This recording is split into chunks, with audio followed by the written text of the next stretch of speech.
SCP-642. Object Class: Euclid. Special Containment Procedures: both SCP-642-1 and SCP-642-2 have been fenced off and designated as sites of high radioactivity not currently suitable for remediation. Monitoring by Foundation personnel to prevent civilian access is ongoing. Under no circumstances are human males with functioning testicular tissue to come into contact with SCP-642-1 or samples taken from SCP-642-1. Females with functional ovarian tissue should observe strict Foundation pregnancy prevention protocols while monitoring or working with SCP-642-1, as well as refraining from ingestion of or immersion in the SCP's waters. It is recommended that intact males of any mammalian species not involved in Foundation experimental procedures be kept 3 meters away from SCP-642-1 at all times, as should Foundation personnel with known thermal sensitivity issues. SCP-642-2 poses no hazard to male personnel beyond ambient temperatures, but pregnant female personnel who intend to remain pregnant must remain 3 meters away from SCP-642-2's borders for the duration of their pregnancies. TTT. Description: SCP-642-1 and SCP-642-2 are a pair of geothermal hot springs located in the region of northern Iceland, approximately 6 kilometers apart. Characterized by extremely high flow rate, 160 liters/second at SCP-642-1, 165 liters/second at SCP-642-2.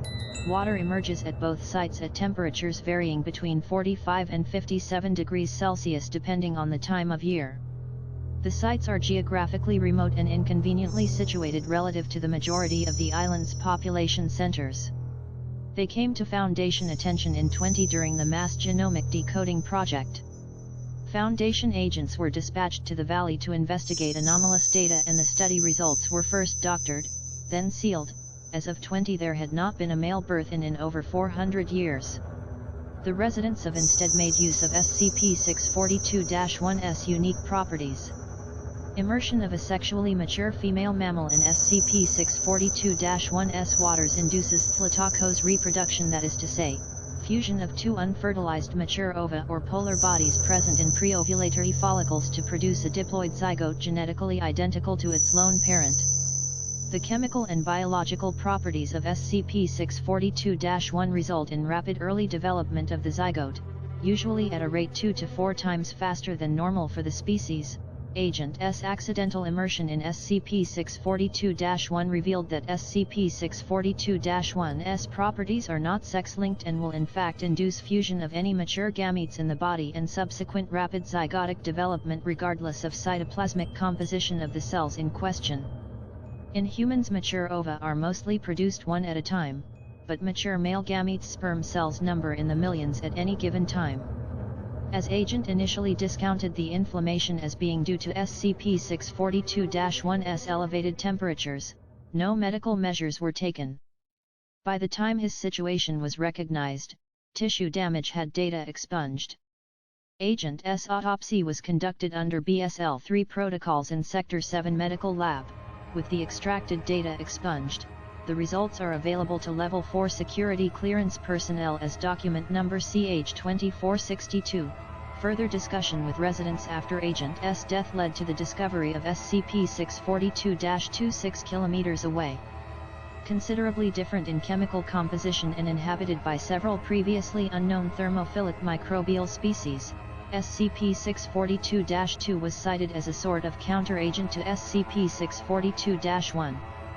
Immersion in SCP-642-2 is generally easier, as its temperatures are on average 5 to 10 degrees C lower than those of SCP-642-1.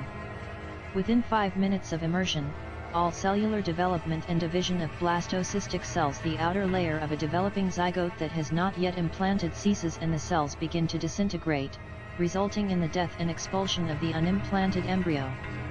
Examination of animal corpses in the vicinity of SCP-642-2 indicates that the process applies to more fully developed pregnancies as well, causing the death and destruction of placental tissue, followed by immediate expulsion of all remaining products of conception. Testing performed with mice indicates that immersion effects of both SCP-642-1 and SCP-642-2 are still present up to 24 hours after the water has been removed from the original source. Experiments with mixed waters results in no discernible effect either way at relatively even concentrations. Testing continues on mixtures of 80% or greater from primary source. Oral consumption of water from either SCP produces results similar to immersion.